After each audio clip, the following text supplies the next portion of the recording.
So if I can have you say your name, age, major, and year in school. Hello, my name is Andre Rueda. I am 32 years old. I am a journalism major here at Cal State LA in my senior year. It doesn't seem that long ago, but I was a very curious child. Um, I was always a bit of a loner. The friends I did have were much, much older than I were. Um, but for the most part, I enjoyed immersing myself in my own imaginative world, and um, I used to create elaborate stories with my stuffed animals. I had a menagerie growing up, and I used to um, just kind of reflecting back. It's something I haven't really revisited in a long time, but it was a very wonderful childhood. Really, um, it just the horizons were unlimited, and I feel like my imagination really helped me cope with um, a lot of other issues that presented themselves. That's actually quite difficult because even at my age, I always feel like there's this inner child still alive in me that hasn't quite left, much to my annoyance, a little bit, but most of the time, everybody else, I mean, my colleagues at work, they kind of understand me, but it's been a bit of a burden. It's when you feel like there's an element that's sort of carefree, sort of childlike, that's still running rampant in you, and you're trying to navigate. At my age, I'm 32, so there's no need for that, but um, I feel like, honestly and embarrassing enough, there isn't much difference between that child and the adult I am. Maybe I'm more insightful, I have more experience, I'm more understanding of human nature, but that's the only thing I can say that's a real pro, but otherwise it can be a bit burdensome.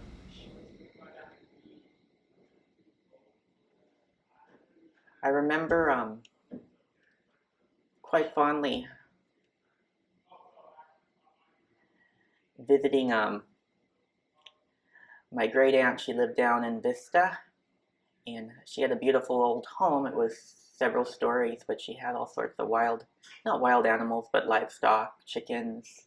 Um, I think she even had goats at one time, and I remember as a kid being so enamored by her home and just chasing those chickens round and round, thinking I could catch one. And it's something, a memory that kind of hasn't quite left me.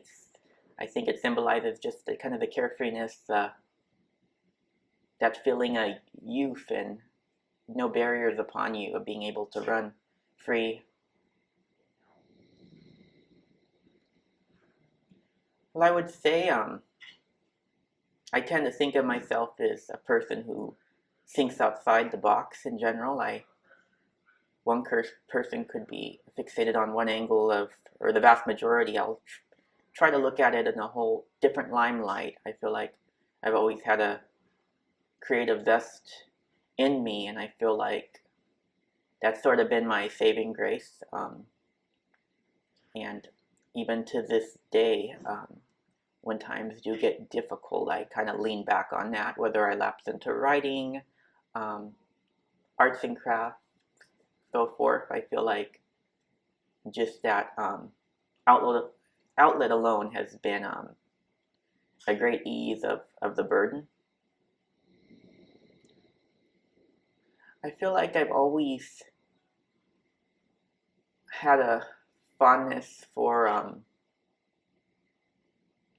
things that most people look upon as being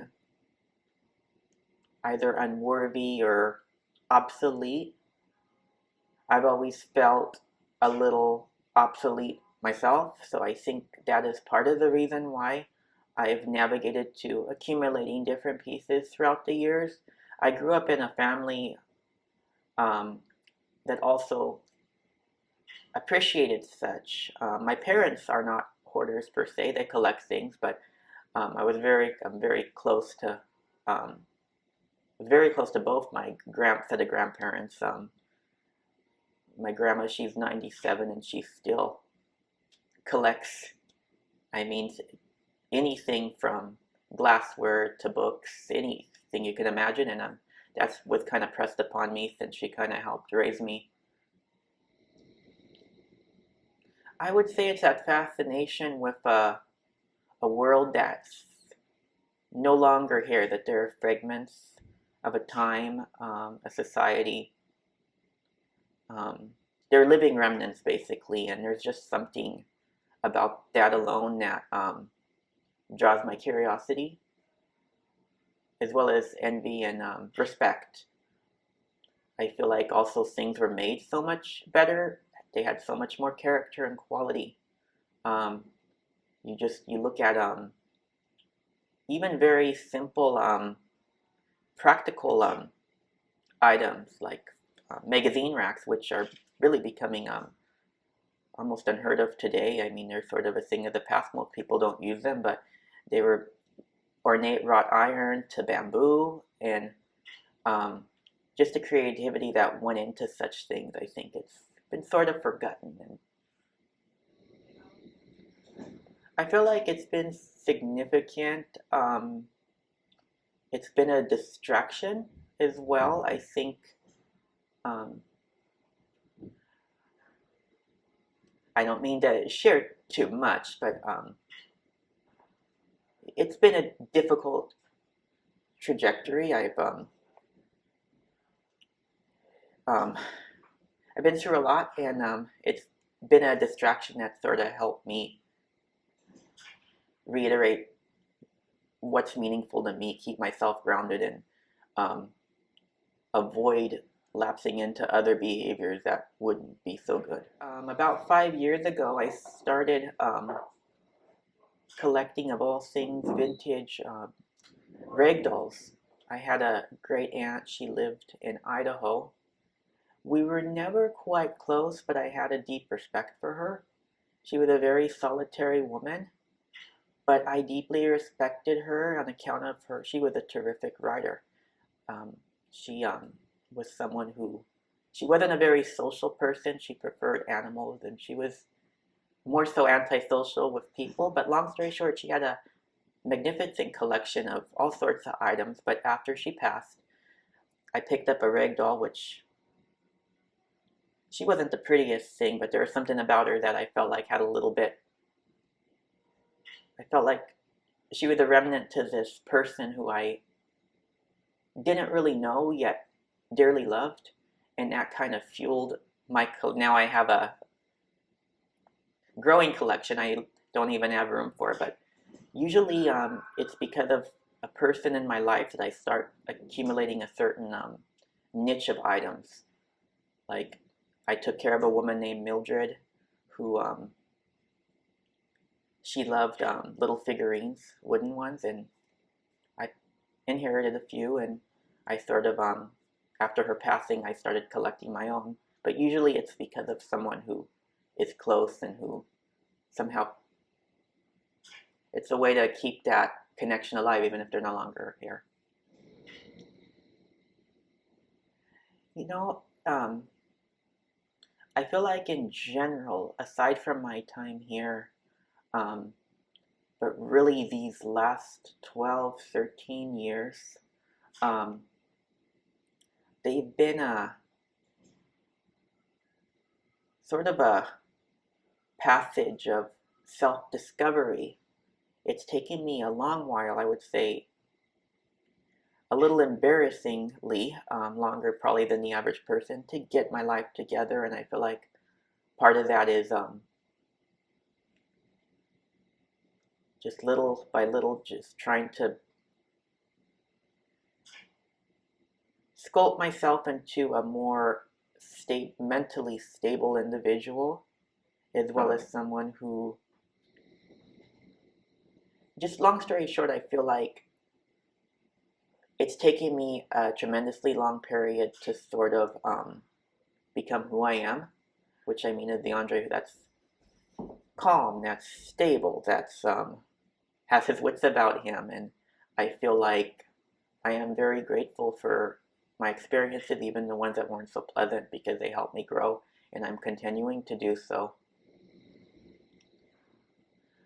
It's kind of a love-hate relationship. Um, there is a lot of resentment, a lot of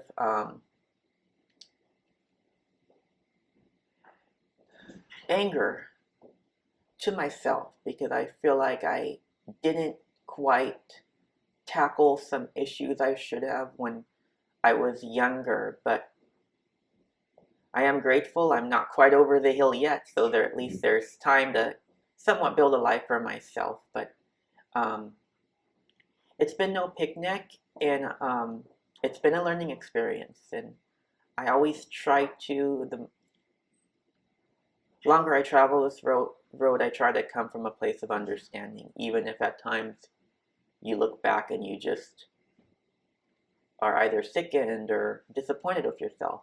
I still think it's healthy to always have that place of empathy for yourself, because a lot of people in this world may possess it, but usually it's for others. I think the last thing people tend, I think, it's a personal opinion, I think people tend to not be so empathetic or extend that to themselves. If the younger version of you could see who you are today, what do you think he would say?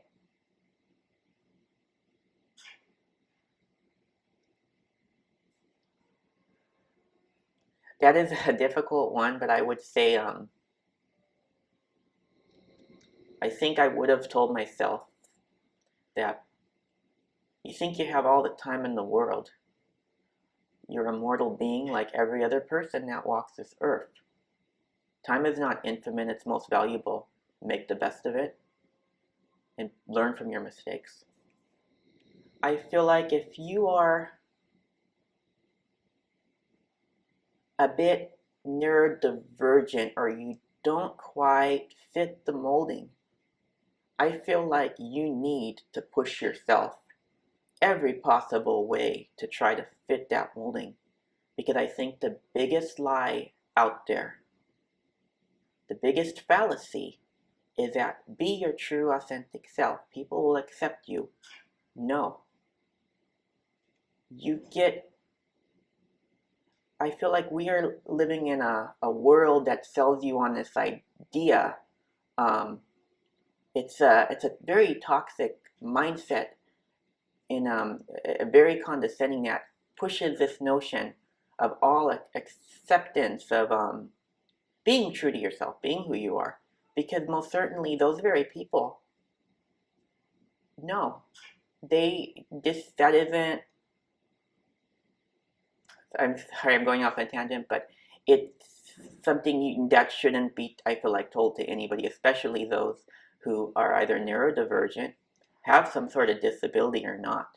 I feel like, I've always said on a side note, if I was in a better position, I would have maybe changed my direction in school, maybe to become, maybe a therapist, maybe guidance counselor. Someone, I always said I wanted to put together like a class-like structure where kids, young adults, maybe preferably in the earlier age, before 25, 24, would be given things like life skills, communication skills, methods on how to handle stress, like they'd have, because I see that, yes, there's DSPS services available, but they are of no service. They don't really help the students. They don't do what they should be doing, I feel, to really help prepare those who are a little different for the harsh reality of the world. You can't sugarcoat it. You have to face it how it is, and that's why maybe I'm a little harsh, but I feel like my experience, I've had to learn to adapt to a molding only to get through and to survive in this world. Everybody, I think we all struggle with something, and it's just learning to cope, learning to garner the proper skills to become a functional component of society and to be productive. most importantly.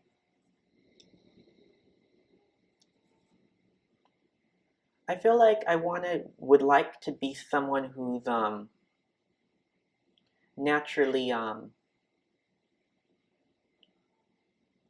content. I feel like that is the end game for most of us, is we're content with our lives, with our existence, with who we are.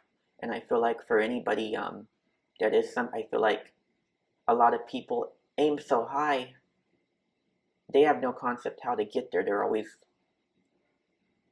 looking for the high ground. I feel like the middle ground is the place the average man, woman should or be willing to attain. Just that comfortable sort of middle class living.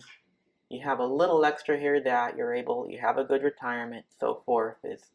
I feel like that is the end prerogative, at least for me, and I would think for a lot of other people as well.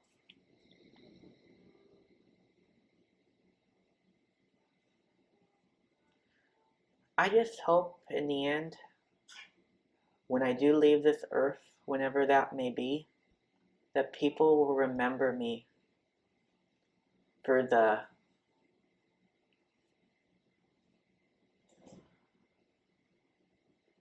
goodness I tried to radiate. I think I always,